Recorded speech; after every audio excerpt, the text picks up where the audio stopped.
नमस्कार दोस्तों, मैं अनिल यादव अपने YouTube चैनल कृष्णा क्लासेस पे आपका स्वागत करता हूँ। जैसा कि आप देख रहे हैं, आज हम आपको पढ़ाने वाले हैं रीजनिंग में डाइस।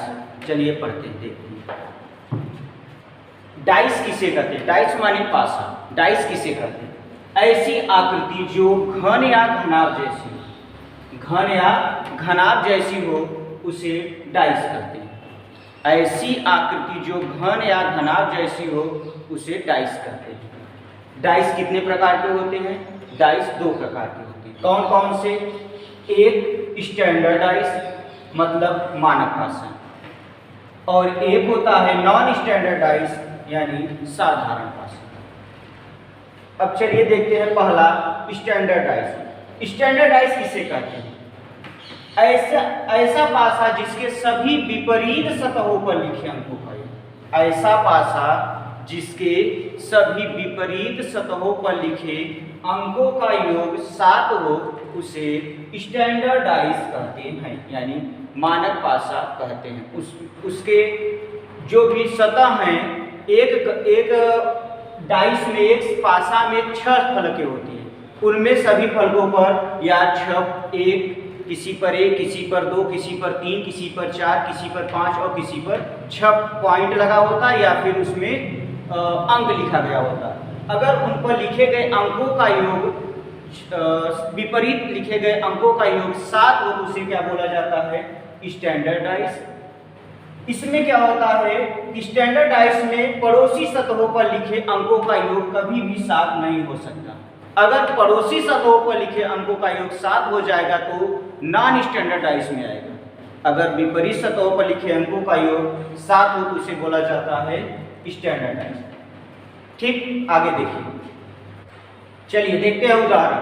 जैसे अगर एक क्वेश्चन जैसे दिया हुआ है, इसमें दिया है कि 5 यहाँ पर दिया और 5 3 6, 4 इधर दिया, 2 इधर और 1 इधर दिया। 5 के विपरीत फलक पर 2 दिया है, यानी 5 का विपरीत क्या दिया भैया? 5 का विपरीत 2 दिया। और इधर से देखेंगे तो 3 का विपरीत 4 दिया है। 3 का विपरीत कितना दिया हुआ है? 4 दिया हुआ है। और यहां से देखें तो 6 का विपरीत 1। अगर हम इसको देखें ध्यान से तो काउंट करेंगे, जोड़ेंगे तो 5 2 7, 4 3 7, 6 और 1 7। लेकिन अगर इसे देखा जाए तो जोड़ेंगे तो पड़ोसी सतहों का योग देखिए 7 होता है।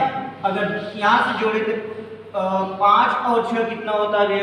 11, 6 3 9, 5 3 8। अगर यहाँ से देखें तो 5 और 1 6 हुआ, 3 और 1 4 हुआ। इधर से देखें तो 3 2 5 हुआ, 6 2 8 हुआ। अगर इधर देखें तो 6 4 10 हुआ, 5 4 9 हुआ। किसी भी प्रकार से यह 7 नहीं प्राप्त हो रहा है। अतः यह कैसा पासा भैया? स्टैंडर्ड डाइस है। कैसा है? स्टैंडर्ड डाइस है, मानक पासा है। अब अगला हेडिंग डालिए, non standard dice.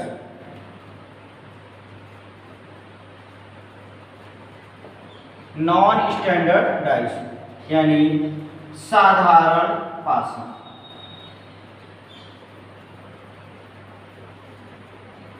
Non standard dice, साधारण पासा।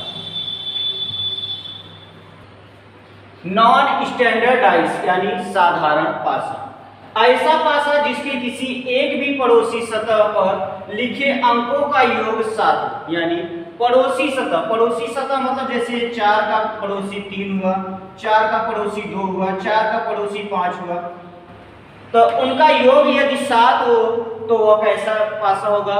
नॉन स्टैंडर्ड डाइस यानी साधारण पासा। जैसे अगर हम यहाँ पर देखें, एक पासा बना हुआ है जिसका अगर देखें तो 4 और 3 का योग कितना हो रहा है? 7, यानी पड़ोसी का योग 7 हो गया, यानी यह कैसा पासा है? Non standard dice. जैसे यहाँ पर देखिए 6 और 1 का पड़ोसी कितना हुआ? 7। ऐसे ही यह क्या हुआ? 4 और 3 का पड़ोसी 7 हो रहा है, अतः यह कैसा पासा है? नॉन स्टैंडर्ड डाइस यानी मानक पासा, नहीं साधारण पासा। अगर इसको हम लिखें तो यहां से दिया हुआ है 4 का विपरीत कितना दिया हुआ है? 4 का विपरीत 1 दिया हुआ है। यहां से देखें तो 3 का विपरीत 6 दिया हुआ है,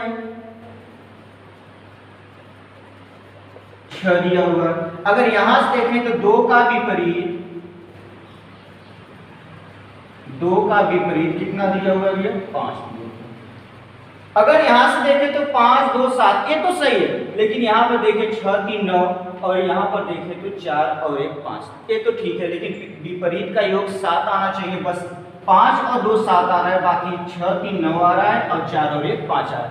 विपरीत भी 7 नहीं आ रहा है और 1 केवल आ रहा है, और साथ में पड़ोसी का योग कितना आ रहा है? 7। अगर पड़ोसी का योग 7 आ जाए तो उसे क्या बोला जाता है? साधारण पासा। अच्छा, पासा से रिलेटेड कितने प्रकार से क्वेश्चन पूछे जाते हैं? पासा से रिलेटेड कुल 3 प्रकार से क्वेश्चन पूछे जाते हैं। पासा से रिलेटेड कुल 3 प्रकार के क्वेश्चन पूछे जाते हैं। डाइस के अंतर्गत लिखते हैं, डाइस के अंतर्गत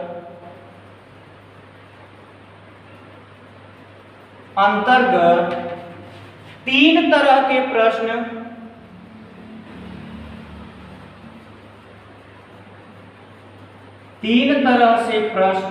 पूछे जाते हैं।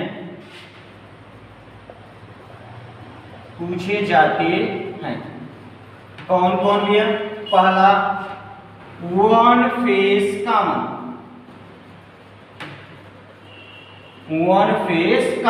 यानी एक सतह समान। दूसरा पूछा जाता है टू फेस कॉमन,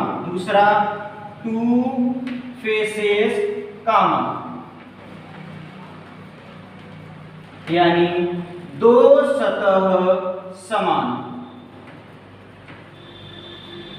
और तीसरा पूछा जाता है, नो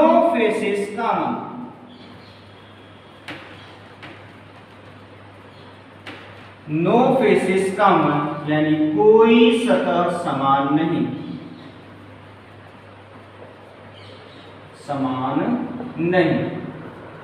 यानी कोई सतह। 3 तरह से प्रश्न पूछे जाते हैं डाइस में। पहला होता है वन फेसेस कॉमन, यानी एक सतह समान। 2 फेसेस कॉमन, यानी 2 सतह समान। या फिर नो फेसेस कॉमन, यानी कोई सतह समान नहीं। हम स्टार्ट करेंगे वन फेसेस कॉमन से। वन फेसेस कॉमन का मतलब ऐसा पासा जिसका एक सतह समान हो उसे बोला जाता है एक सतह समान पासा।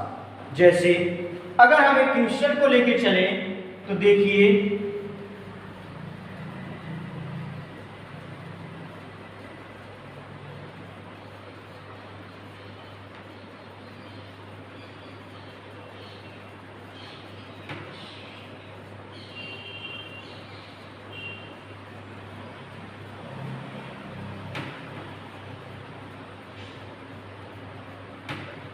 एक पहला क्वेश्चन है भैया, दिया गया है कि दो पासा दिया है, एक ही पासे की 2 स्थितियां दी गई हैं और हमसे पूछ रहा है कि बताइए 2 का विपरीत क्या होगा।